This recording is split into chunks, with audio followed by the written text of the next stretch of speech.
Welcome back to another episode of The Love Shop, where today we're going to be talking about how to set the time, date, and month on the Rolex Skydweller.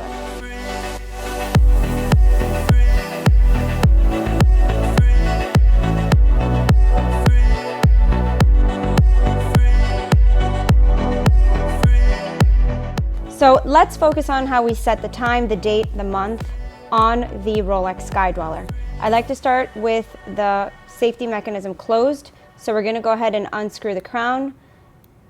And when you're on the first position, which is like this, you're not able to do anything other than wind the movement. If you see, you're not seeing any changes, not to the hands, not to the date, nothing on the dial is moving. This is allowing you only to wind the mechanism. If we switch it to the first position, you're going to hear a click.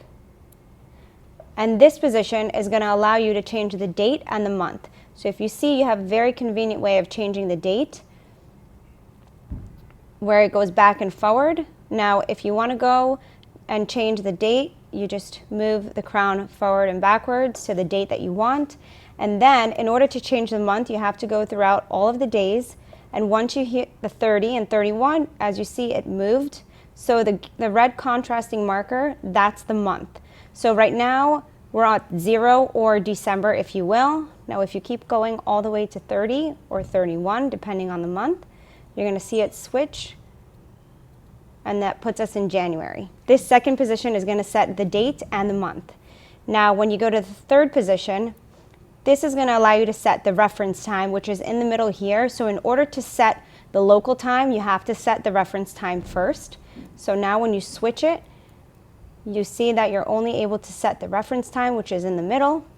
And then when you last go to your last position, you're going to be setting the local time. If you see, also the reference time is moving accordingly. And that is how you set the Rolex Skydweller date, time, and month. And always make sure to fasten the lock so that you don't ruin your watch. So this is how you change the time, the date, the month, and the reference time on the Rolex Skydweller. Stay tuned for our episode next week, where we're going to be doing something a little bit more fun and exciting. We're going to be taking you into our back room where our jeweler is and show you the behind the scenes of how we make some of our incredible pieces in store. So follow us on Instagram, subscribe to our YouTube channel, come visit us at the Promenade Shops in Aventura, and we'll see you next week.